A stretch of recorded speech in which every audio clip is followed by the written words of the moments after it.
Fabcon, amoy nakaka-joyful.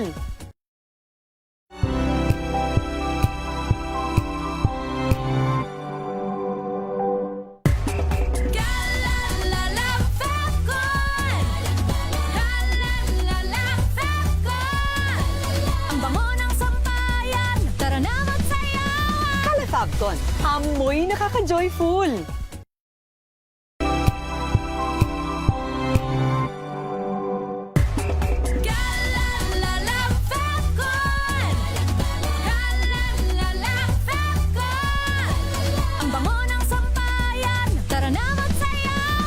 Fabcon, amoy nakaka-joyful.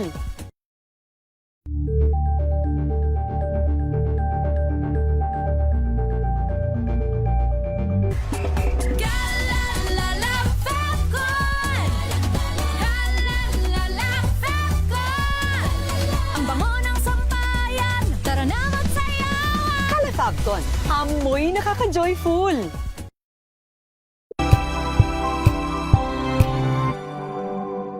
Mga kalunas, dahil sa inyong pagtitiwala, ang Lunas ay may extension na. Lunas Extension.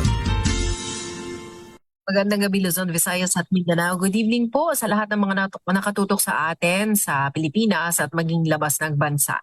Kasama niyo po Cheska San Diego Bobadilla at kapartner po natin ngayong gabi ang MX3 Natural Supplements para pag-usapan ang isang topic, pangangalaga ng kalusugan ng mga tatay, ng mga kalalakihan in general, Doc. Oo, yung mga mommy out there, alagaan nyo naman ang mga mister. Dahil alam nyo, kaming mga lalaki, parang may takot kami na nagpapacheck up sa doktor Ang feeling kasi ng lalaki, syempre, matipuno, dapat matikas. Usually, nagpapacheck up lang ang mga kalalakihan kapag medyo senior na, may dinaramdam na. Kailangan mapag-usapan din natin. Ang Hunyo po kasi ay awareness month para sa pangkalalakihang problema. Mhm. So, ilan din tayong mamaya tatalakayin, mga problemang pangkalalakihan. Okay. So kung meron po kayong tanong, meron din kaming of course messenger account na pwede po ninyong pagpadalhan ng inyong katanungan sa akin po, Cheska San Diego Bobadilla. Kay Doc, meron din siyang personal na messenger account na anytime pwede kayo mag-message doon. Wag lang gabi kasi si Doc sasagot yan of course the following morning na. So Doc, yung pangalan po ninyo doon ay Edwin A. Bien. Opo. Unless emergency, ang i-message sa akin, anytime, kahit naman po madaling araw at nagising ako, sasagutin ko po kayo kung emergency. Oo. Pwede rin po kayo mag-message sa Facebook page ng MX3 Natural Supplements. O kaya naman po sa hotline number 0918-8888-396. Yan po ang ating ginagamit, Doc, na hotline number.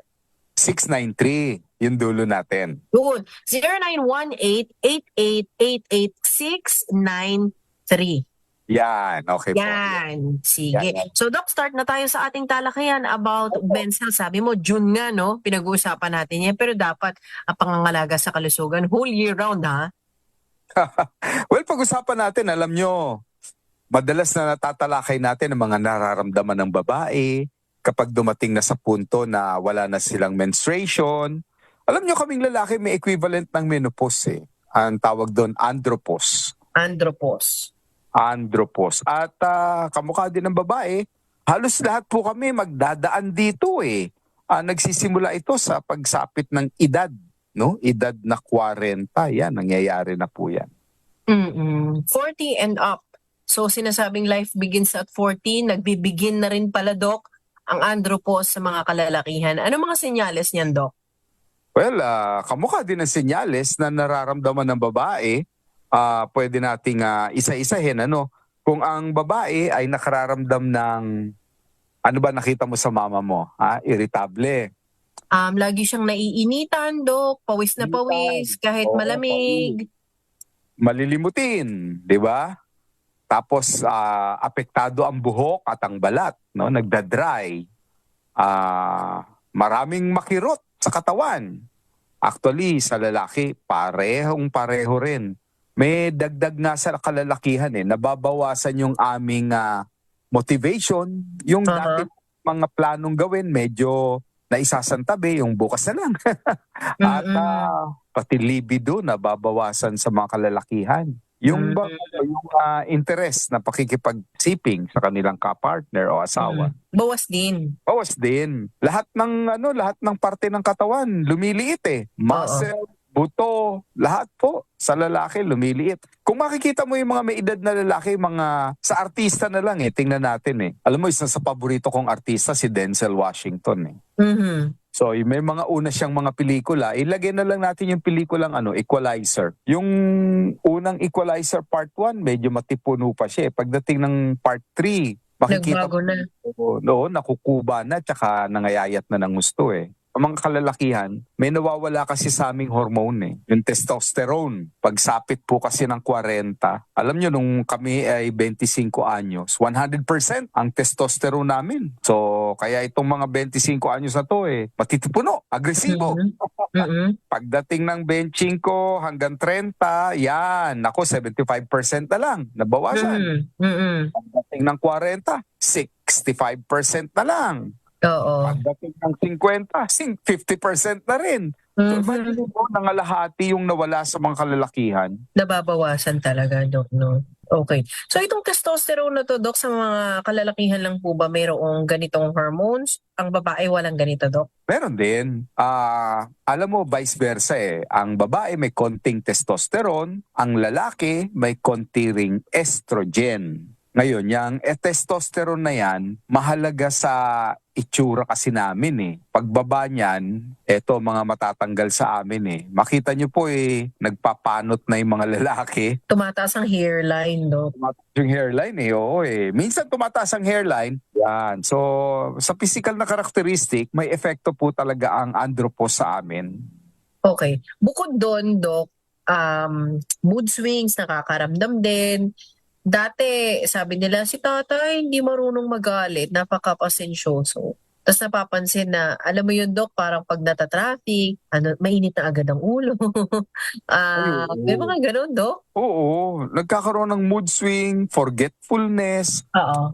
Kailangan uunawain natin ang mga ang mga andropause na mga lalaki kasi as we age, mas madalas na yung nakaupo na lang si tatay kesa yung nagiging aktibo. Imbis na nag-ehersisyo, nagiging na rin cellphone na addict na rin. Although there are some men na nakakahanap ng kanilang sport, no? Yung mga nagte-tennis.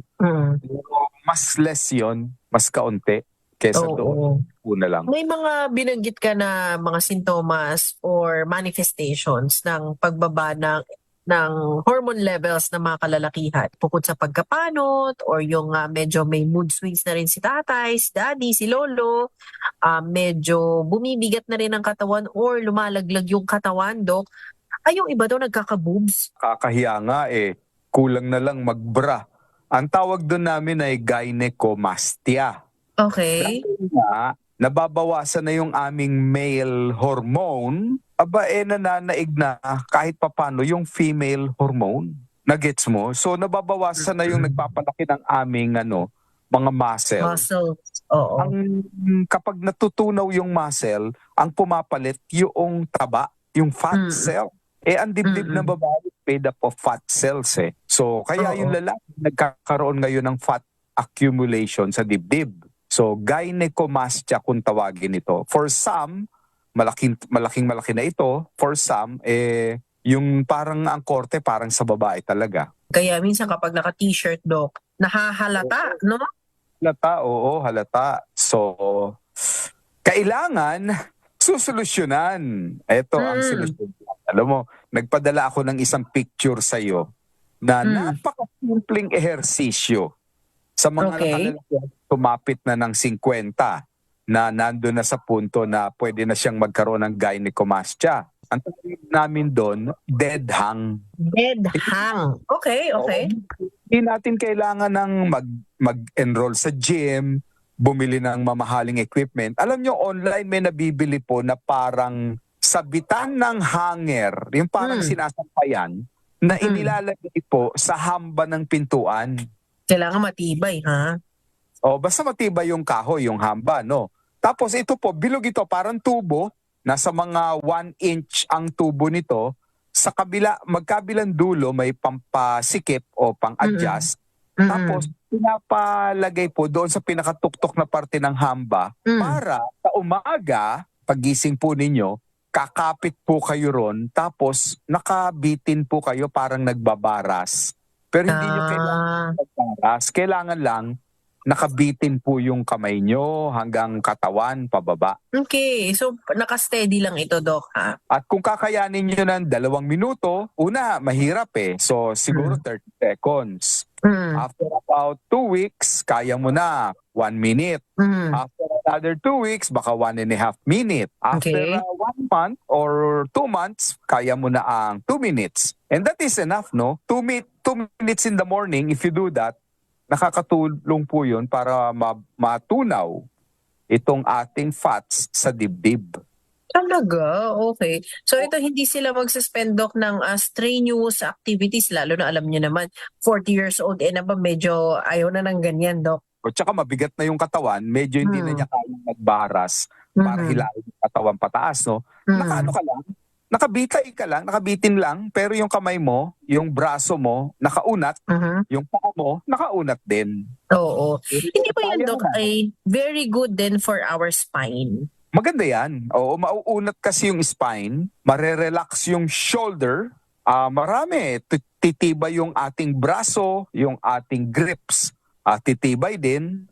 So, magandang ehersisyo po niyan dahil maaari nga niyan tunawin yung taba sa ating dibdib. Okay. So, ayan ang isa sa pwede nilang option. Pero, Doc, may mas madali pa raw po ba dyan? Or may mga alternative ba dyan, Doc? Meron, pero actually napakasimple ng ehersisyong yun. Kaya naman. 2 minuto lang. At saka nakabitin ka lang. Yung iba, kapag hirap na yung kanilang mga daliri na nakayakap doon sa tubo, mayroong naglalagay ng tali para nakatali yung wrist. So hindi sila nahihirapan. Okay. Sige. So sa una, kung hindi pa kaya ng matagal, kumbaga subok-subukan hanggang sa medyo mas tumagal ka na, mas humaba yung time na kaya mo na siyang gawin, Doc, no? Opo. And if you do this every day, upon waking up, alam nyo, hindi tayo magkukuba. Yun ang mahirap habang nag-iedad, di ba? Nagkukuba. Pero nakikita ko sa mga dating sundalo yung iba nga mga general, colonel na ngayon, nasa 70 o 80 na pero diretso-diretso ang katawan no?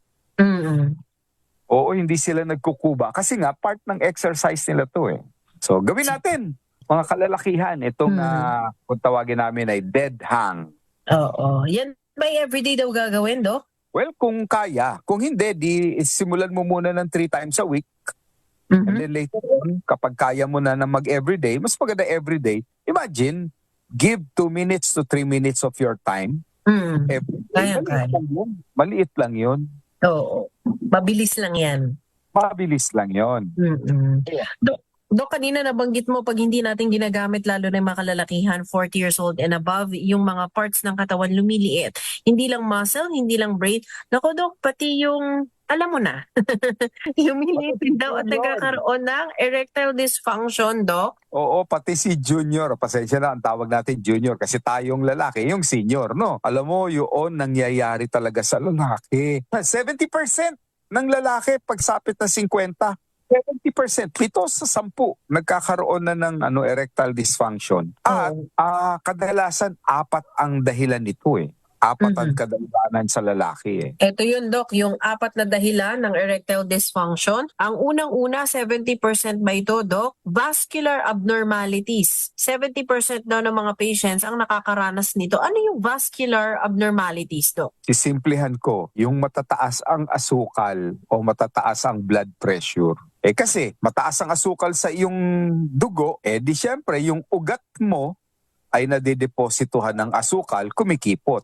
Alam mo natin na yung ereksyon ay dahil sa pagdaloy ng dugo doon sa mga parte ng ari ng lalaki. Okay. Kung makipot na nga naman yung dadaloy na dugo, hindi na siya masyadong nagkaka-ereksyon. Oo. Isa yan. So, vascular, no? Dahil problema sa asukal. Yung isa, Okay. problema naman sa presyon o blood pressure. Nangyayari rito, hindi nagkakadeposito yung ugat, nagsasarado yung ugat o constriction. Okay. So, yung daloy, dapat ng dugo, papunta sa ari, ay nababawasan. Oo. So kaya nagkakaroon o nakakaranas. Kaya sinasabing vascular, Dok, no? Kasi ugat yan eh. Tama ba, Dok? Vascular means ugat. May problema sa ugat, no? So, Mhm. bigat na, no? So, kailangan susolusyonan ninyo yung blood pressure, Mhm. blood sugar. Oo. Sige, tatapusin namin ni Doc itong tatlo pa na causes bago tayo mag-commercial break. Neurological problems. Doc, ano po ito? May mga problema sa nerves, no? Pwedeng halimbawa ay nagkaroon ka ng trauma to the spinal area. Yon. Neurological problem yon. O kaya na-stroke ka. Di ganun din. Yung nerves ay apektado. So, mabigat. Kapag halimbawa na-stroke ka, yan ang one complaint ng mga pasyenteng lumalapit sa atin, nagugulat sila. Totally, nawawala yung si Manoy. May sinasabi din na psychological conditions, Doc. Stress. Alam mo, talaga naman kapag ang problema mo talaga, trabaho na lang ng trabaho, o kaya yung problema sa pamilya. Mhm. Alam mo, ilan ng pasyente ko ngayon, ang dami kong tinatanggap. Di ba binibigay natin yung numero ko, ay yung pangalan ko dito, no? Alam mo, ang dami kong tinatanggap na text, yung mga nalululong sa sugal. Lalo ngayon yata, Doc, no? Grabe. Akala ko ang ite-text sa akin pangkalusugan. Ang ite-text nila sa akin, paano po ba, Dok, matutulungan yung asawa ko o ako mismo, nalulung na po. Alam mo, that is psychological problem. Ang bigat kasi nasa commercial, kitang-kita natin sa television at saka sa Facebook endorsed by celebrities sometimes. May kilala nga ako bahay nila na isang lana, yung sasakyan na isang lana, ahiwalay na silang mag-asawa. Psychological problems yun that can affect also performance. Kaya nagkakaroon ng erectile dysfunction. Oo. At yung last dun sa ating pinag-usapan kanina, nabanggit na ito ni Doc, yung testosterone deficiency. So ito yung hormone, Doc, na bumababa na ang level. Kaya, ayun, lahat affected o nagmamanifest dun sa katawan ng kalalakihan. Yes. Well, one, ito yung lalaki na nag-iedad na. Mhm. That is one, no? Two, pwedeng bumaba ang testosterone ng lalaki with certain nutritional deficiency. May mga Okay. kinakain siya na mali o kaya may mga kinakain siya na kulang. Halimbawa, nagulat ako na yung tokwa, tofu, taho. Ano pala yan nakakabawas ng testosterone, nakakataas ng estrogen level. So, pag nag-iedad tayo, wag na tayong masyadong nagtatatawag ng magtataho. Ang tatawagin nyo na yung magbabalot. Iba na, may shift na, Doc, no? Scientific yan So, sa umaga, wag mo na tawagin yung magtataho. Sa gabi, abangan mo yung magbabalot. Kasi yung magbabalot, mataas yung zinc content ng So, balot. mas kailangan mo yon.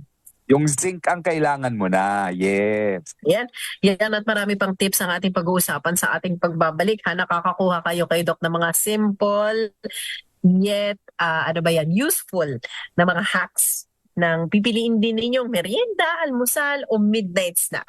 Ibigay ulit natin, Doc, yung ating hotline number para sa mga gustong magtanong sa atin. 0918-8888-693. Babalikan natin si Dr. Edwin Bien matapos lamang po ang ilang paalala. Kasama po natin ang MX3 Natural Supplements. Dito po tayo sa programa Ang Lunas.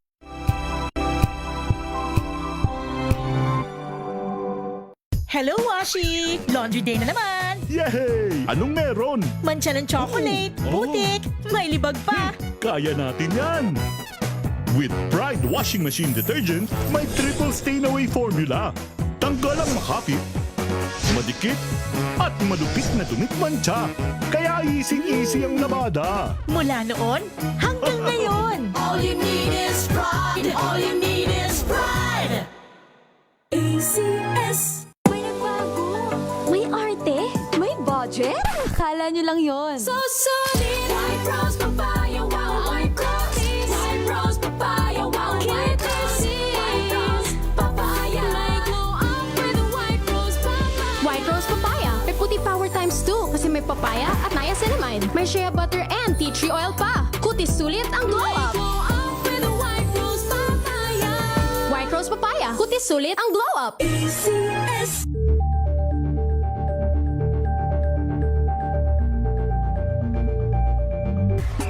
Galalala Falcon. Galalala Falcon. Ang bango ng sampayan. Tara na magsayawan. Calefacton, amoy nakaka-joyful. Mga dagdag na kaalaman at usapang pangkalusugan. Lunas Extension. Balik tayo sa ating talakayan sa programang Lunas kasama po ninyo, Cheska San Diego Bobadilla. Siyempre, kapartner natin si Dr. Edwin Bien at ang MX3 Natural Supplements. Doc, balikan natin yung usapan tungkol sa mga tatay o sa mga kalalakihan dahil siyempre buwan nila ngayon. Buwan nyo, Doc. Oo, June is men's month. Pero pangangalaga ng kalusugan pinapaalala natin na dapat ay whole year round. So Doc, banggitin lang natin baka nakakaranas nga ng mga sintomas ng pagbaba ng testosterone or andropause or di ba pagbabago sa katawan yung mga kalalakihan, nagkakaroon din ng tinatawag na mental fog o yung parang brain fog, Doc. Ayo po, nangyayari yun, no? Nagiging malilimutin din.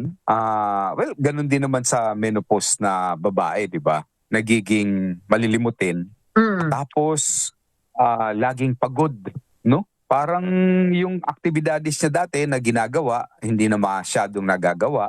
Oo. Yeah. Oo. Kasama din daw doon, Doc, baka pinagtataka ng mga tatay natin, dati flat na flat yung kanilang tiyan.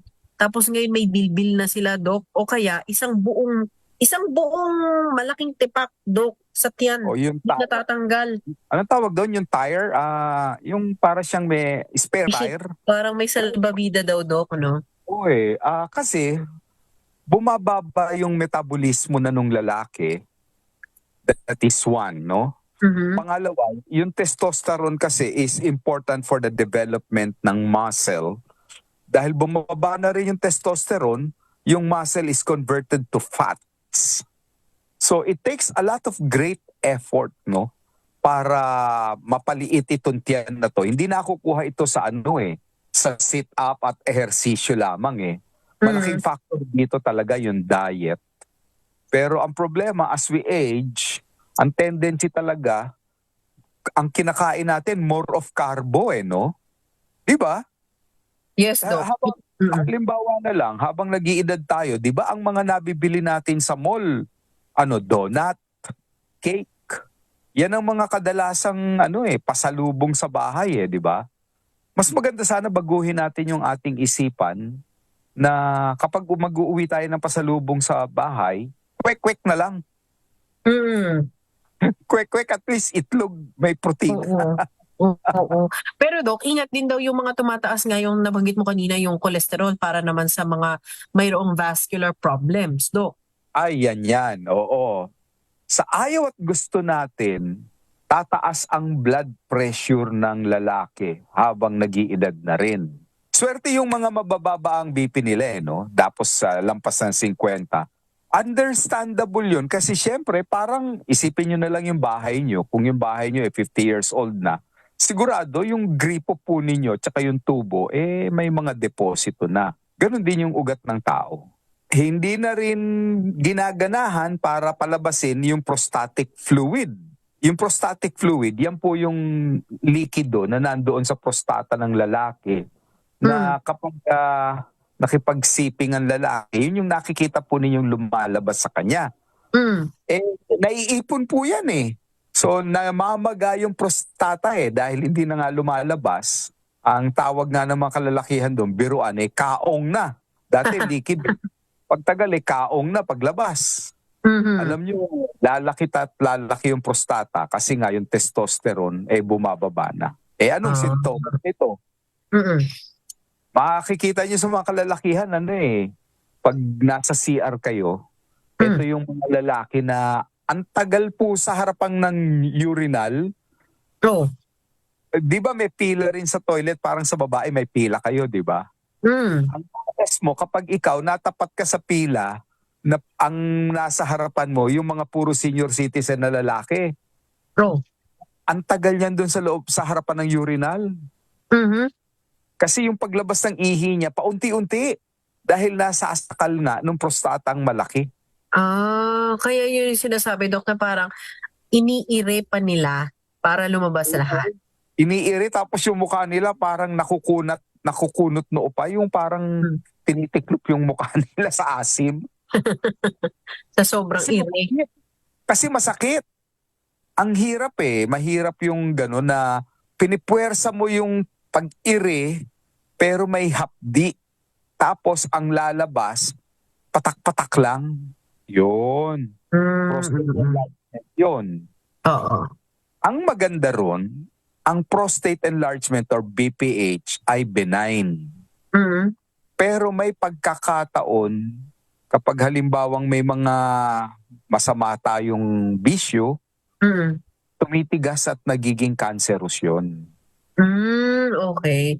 So ito, Dok, ay hindi rin dapat pabayaan. Ipa-check up sa inyong mga doktor. Anong doktor ang kailangan nilang puntahan, Dok, para sa ganitong condition? Normally, urologist, no? URO, urologist. Pupunta kayo sa doktor na yun kapag halimbawa, hindi nyo na makontrol ang inyong ihi. Yung hindi ka na umaabot ng toilet, nagbabasa ka na sa pantalon, doon ka na naihi sa pantalon. So that is one.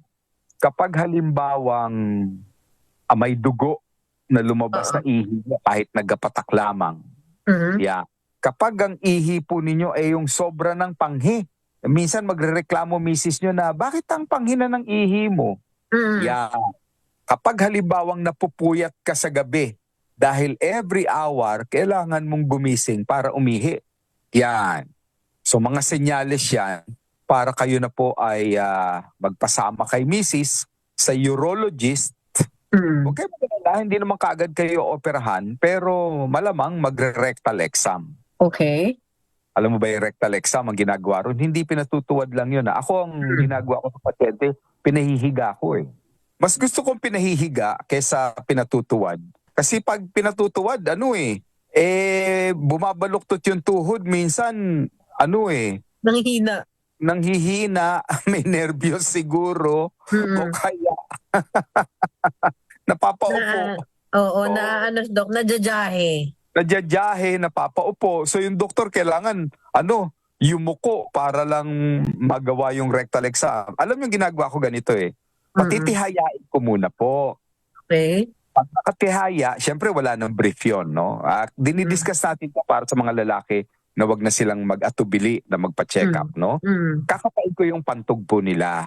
Okay. Dinidiinan natin yon ng ating 4 na daliri para malaman natin kung masakit. Sumasakit yon kapag halimbawang may problema sa pantog na yung lalaki dahil nga malaki ng prostata. Okay. Pag nakapana po natin yung kanyang pantog, pinapa-side view ko na sila. Okay. Yung side view, humihiga sila sa kaliwang braso na. Okay. O di nakaharap na sa akin yung puwitan. Yung paa na kanan na binti, binabaluktot ko yon. Kanang binti. Okay. Pero yung kaliwang binti, pinapaunat ko yon. So parang nakadikwatro, parang ganon. Okay. Pinahihinga ko sa bibig. At saka ngayon, isuot ko na yung aking hintuturo sa puwitan. Pag sinabi ko, hingang malalim, kakapapasok ko na ngayon hintuturo ko, dun sa dulo ng aking daliri, doon ko kinakapa yung prostata. Okay. Yung prostata po ay nandun sa bandang harapan ng pantog. At normally, ang makakapa dapat ng doktor doon ay parang hinog na lansones. Pag ang nakapa po ay parang hilaw na bayabas. Matigas? At medyo matigas malaki. Oo. BPH yun, prostate enlargement yun. Pero ang mahirap, pag yung kinapa mo bako-bako, nakala mo atis na hilaw, yun, medyo delikado na sa prostata po yun. Oo. So ito, Dok, ang binibigyan ng recommendation na mag-undergo ng ganitong test, anong edad? 40 pataas. Okay. So pagsapit ng 40, wag na po kayong mahiya sa doktor. Kahit na every 3 months, magpaparectal exam kayo just to make sure na yung prostata po ninyo ay hindi namamaga, hindi naninigas, yan, hindi nagbabara, yan. So kahit wala kang sintomas na, Dok, nahihirapan akong umihi, Dok, parang may sumasakit sa pantog ko. So dapat nagpapacheck din ng ganito, Dok. Anyway, every 3 months lang naman di ba? Medyo 4 times a year lang lalabas yun, hindi ba? So wag na kayong matakot. Ngayon, yung doktor, kapag may nakapa po siyang hindi normal o natural, tsaka lang siya magre-request ng ultrasound of the prostate. Oo.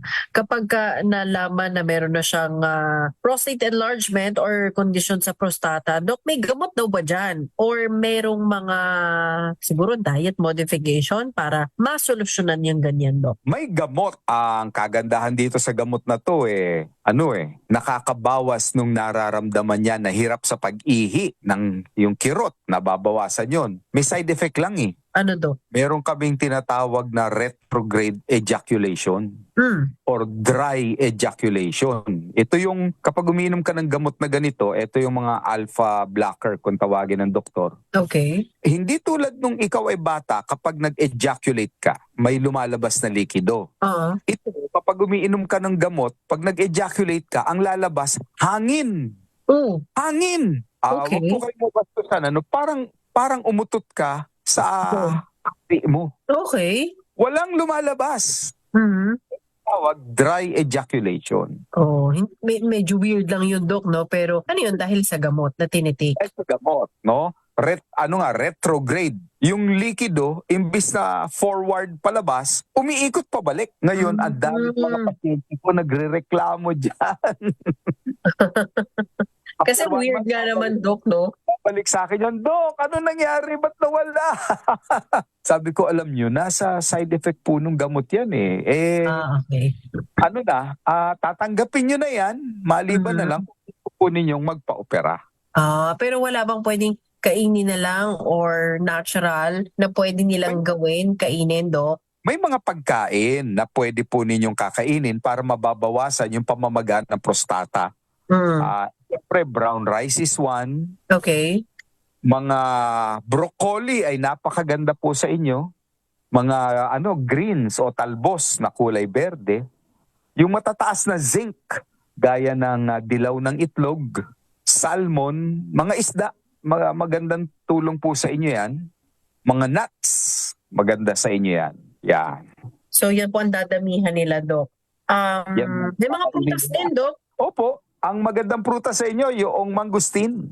Alam niyo, may mga pag-aaral na ginawa po sa mangustin at mayroon siya talagang agricultural and food chemistry magazine at nakita nila, yung alpha mangustin, isa sa component ng MX3, alpha mangustin. May anti-inflammatory activity pala ito para wag lumaki yung prostata. Pero ang mangustin, Dok, ay hindi laging meron as a fruit, Dok, no? Pero ito ay widely available na. Nakikita na rin naman natin yan sa mga billboard. Nakikita natin sa mga groceries. Even sa supermarkets, yung coffee form ng mangustin na ang pangalan MX3, Dok. Any time of the year, kahit hindi topic sa mga kalalakihan ang pinag-uusapan, available ito, Dok. Opo, nakatutuwa nga kasi last week na dapat nakapag-usap tayo ay nag-busy po ako dahil yung gabing yun naimbitahan tayo doon sa portion ko na live selling sa TikTok. Ang daming lalaki. Nanonood. Ang nakita kong nanonood parang 700 plus Ang dami. Tapos siguro 1/3 nun lalaki. Nagtatanong kung makakatulong ba ang MX3. At may suspecha ako may mga senior na sa kanila dahil ang tanong nila pang prostata So yes, makakatulong po. Yung kapsula natin na 500 milligrams, iniinom po yun ng 2 times per day. Mm-mm. Sa mga kalalakihan, Dok, na nakikinig sa atin ngayon at siguro ay medyo naging mas concern sana, no? Naging mas concern sila sa kanilang kalusugan, lalo na siguro dun sa mga nakikinig sa atin na hindi na sila bumabata, medyo umiidad na. Dok, pwede ba sila mag-online consult sa'yo o kaya puntahan ka kung malapit sila sa iyong mga clinic? Ay, salamat po at pwedeng-pwede po. Hahanapin nyo na lang yung pangalan ko sa Facebook para hindi na tayo mag-text-text sa cellphone. At yung pangalan ko na lang sa Messenger na lang po, Edwin A. Bien. Mag-text kayo. Yung iba nagpapadala ng picture ng laboratory nila. I will try my best na mapaglingkuran kayo. At yung mga detalye ng clinic schedules ni Doc at saka yung location, doon na rin po pag nag-PM kayo kay Doc, ibibigay naman po nung kanyang secretary din yung mga detalye. So Doc, itong nasasabi natin o binabanggit natin na MX3, ito ay natural supplements at ito ay mabibili kahit walang reseta, Doc. Opo, at available ito sa mga leading drugstore sa buong Pilipinas. Make sure lang ang hahanapin nyo yung talagang original na MX3 dahil yung mangustin po nga ay nakita nila na may active ingredient na alpha mangustin na bagay daw sa prostata nating kalalakihan. So mga kuyang, manoy, chong, mga fathers, wag na po tayong mahihiyang magpa-check up ha kasi sa ayaw at gusto natin lalaki ang prostata natin. At ang ayaw nating dumating sa punto na yung prostata ay maging cancerous. Huwag po ninyong katakutan, magpa-check up sa inyong doktor. Ayun. At kung sasabihin magre-rectal, huwag ka kayong mahiya. Yung mahihiya pa doktor naman po yan, sanay naman po yan. Oo. At kailangan yan gawin para mawalan kayo ng alalahanin, agam-agam tungkol sa inyong kalusugan. Dahil mga doctors, kayo ang nag-aalaga. Sila ang nag-aalaga sa ating mga katawan at sa ating kalusugan. So Doc, once again, maraming salamat sa mga karagdagang tips, mga paalala, lalo na para sa ating mga tatay at mga kalalakihan. Maraming salamat Luzon, Visayas at Mindanao. Yan na po muna ang kabuuan ng ating talakayan. Nakatuwang po natin ang MX3 Natural Supplements, si Dr. Edwin at nakasama niyo rin po, Cheska San Diego Bobadilla. Mga kalunas, hanggang bukas dito sa Lunas Extension.